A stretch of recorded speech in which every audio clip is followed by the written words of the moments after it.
What's up, everybody? Welcome back to the channel. So I want to do a video about Glarrys, mainly living with one. In fact, I'm living with two. But more importantly, who I honestly think they're for. I've had these Glarrys for a little while. The one that's better off now actually came in worse shape. And the one that came in better shape is starting to show some serious age. But before I talk about the Glarrys themselves, I'll tell you a little story, a little background. and it all ties into my final thoughts, so please bear with me. When I was a young dude, I was the youngest, baby. I was a spoiled little bastard. And anytime my Kramer Striker ST600 needed some work, right to Daddy's we went.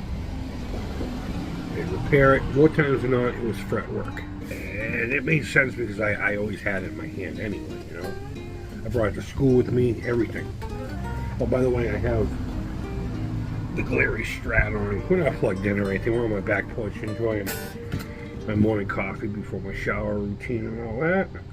One day, my dad has a heart attack. You would never know he was sick. He looked healthy as a healthy person. And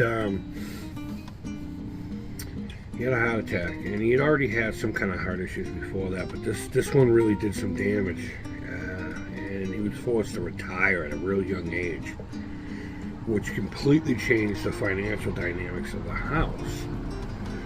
So one day my guitar needed some work, and instead of bringing me to Daddy's, he gave me a book and taught me to work on the guitar myself. Now there was obviously some things, again, like fretwork and stuff like that was above my, at the time, above my pay grade, so to speak. So we still had to go to the shop for that, and more times than not, at that time I was working at Friendly's anyway, so I was able to pay for it myself. But that book was priceless, almost. If it wasn't for that, I wish I still had it. There's notes, I had papers, Xerox copies of books I found at the library, learning how to repair, set up guitars and stuff like that. So now that that's out of the way, living with the Glarry is interesting. Do I think a budding musician should own one of these things? No. I don't think a budding musician should own one of these things at all. Everything on it's just fucking cheap, Again, sub $100 guitar. The type of wood they use for these things is called like Powawani. If I remember, I'll try to put the name up here. And it's a useful wood. It's very sustainable. It's very cheap. The problem is it's like just the next step up from balsa wood. It's very soft. It's very light but very resonant. Ooh, see, it's out. It's a very resonant wood.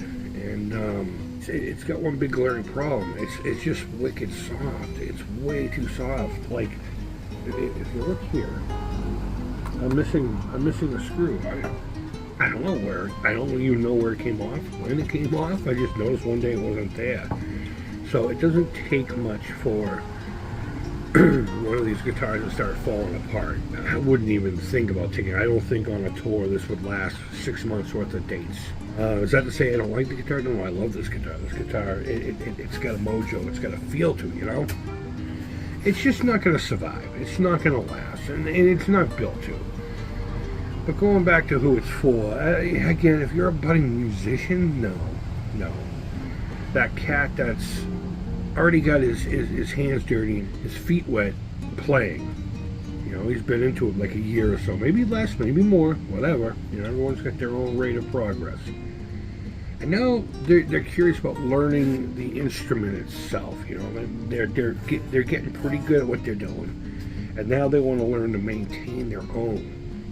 Between the internet and the library, you don't really need to go see a tech unless there's special tooling involved, or there is some like twisting of necks or fixing truss rods. I get there are top-level jobs that you should give to a professional, especially electronics if you don't know what you're doing. If you're one of them cats that want to do your own thing, go to YouTube, get yourself a few books, buy a couple of these things, man. They're perfect for that. I don't think they're good for a budding musician. I think the budding tech, or just a cat that wants to just maintain their own thing, you know. But yeah, living with the Glarry is it's educational. It's fun. You know, there are days where you just pick it up and be like, you know what, I'm not dealing with you, you high maintenance woman. That's pretty much what it is. It's a high maintenance woman who's well worth the maintenance itself, you know. I really did want to do the whole ultimate strat from a cheap guitar thing, and we just might still do that. So I'm gonna have to go get some dowels, and we're gonna be drilling a lot of dowels into this thing. See what happens. Just upgrade it, make all the screws solid, and see if it could be a roadworthy banger. But with that, guys, I want to know what you think. Do you have a Glarry? Let me know what you think. I think they have a place in the world. I do. The ethics of how they're manufactured is a whole nother thing, but I'd love to either hear your story with Glarrys or what you think about anything that was spoken about today. And wherever in the world you are, I hope you're doing well. Don't forget to hit that subscribe button if you haven't yet. I would wicked appreciate it. Thumbs up, thumbs down, all feedback to the Creepers Plaza. I can't stop tugging on my hair. Guys, wherever in the world you are, I hope you're doing well. And until next time, take care. Creep it real. And bye-bye.